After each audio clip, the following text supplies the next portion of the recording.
Okay, we're going to start our new unit on rational expressions. We're going to figure out what a rational expression is and how to simplify them today. So you can see lots of factors. You got one here being cancelled out, so we'll come back to that a little bit later on. So to start with, a rational expression is basically a fraction. So you've been dealing with fractions for quite a while now, but when we have fractions that involve polynomials, we get something like just 2x over 3.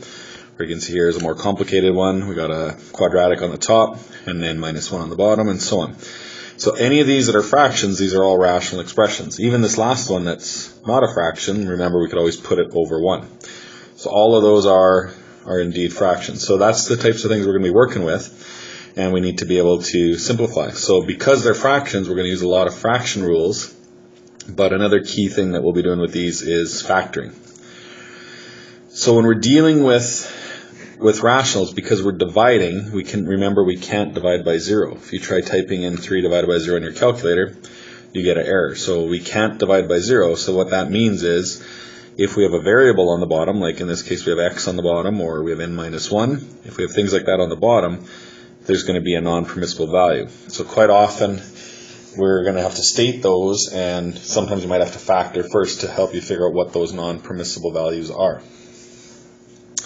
So let's look at a few examples. So this first one, we have 1 over x. So we don't want 0 to be on the bottom, so that means x can't equal 0.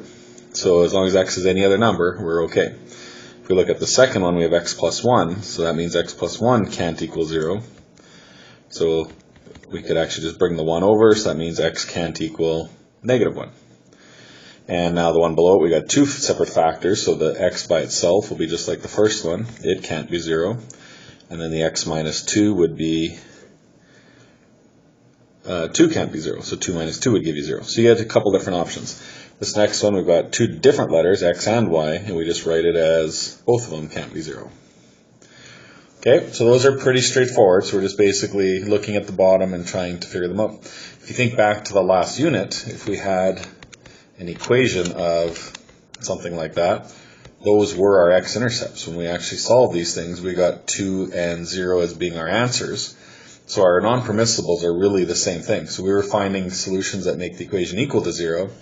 Now what we're doing is looking for solutions to the bottoms that make the thing not equal to 0.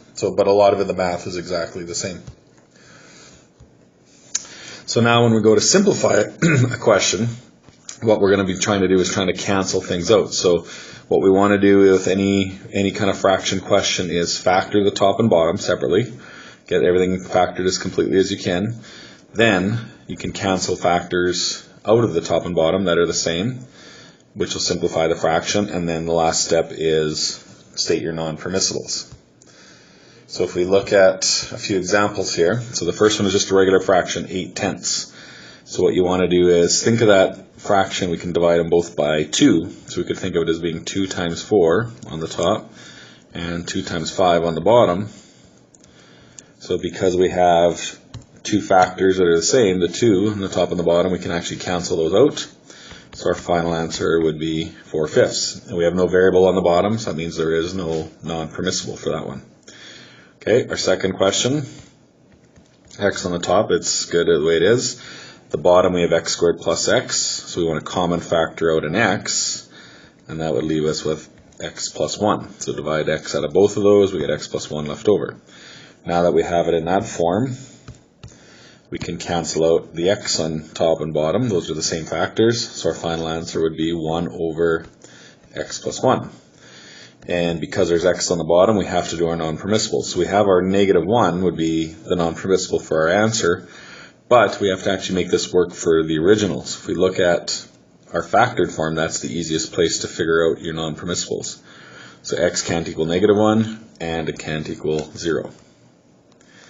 So if I go back to the previous page, you can see where I have state non-permissible values. You want to do that from the factored form. You want to be able to figure those out where you factor. So before you cancel is actually a good time to do your non-permissibles. So let's try that with this next one.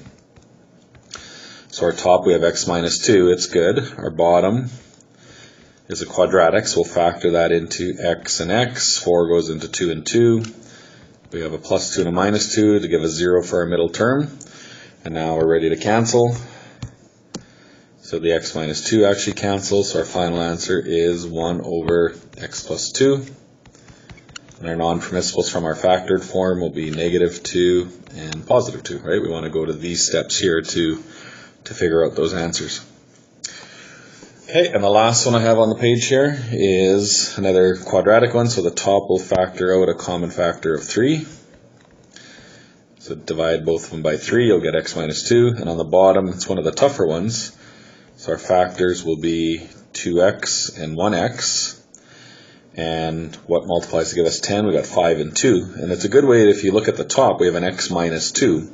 So there's a good chance the other one will be minus 2 to cancel. So if we kind of use a little bit of trickery, we can see if that one's minus 2, that means the other one would have to be plus 5. And if we actually FOIL that out, if we go 2x plus 5 times x minus 2, when we FOIL those out, we'd get 2x squared minus 4x plus 5x minus 10. And if we simplify that, we would get just plus 1x in the middle, which matches our answer. So we know we've got the right factors. So now we're good to go. We just cancel away. And like I said, you know it's going to likely cancel, so you can kind of guess at which factor is which. So our final answer will be just 3 over 2x plus 5. So now our non-permissibles. Okay, so our non-permissibles in this case, then again, you want to go back to your factored steps. So we've got plus 2 for that one. That one's easy. And the 2x plus 5, that one's a little bit harder.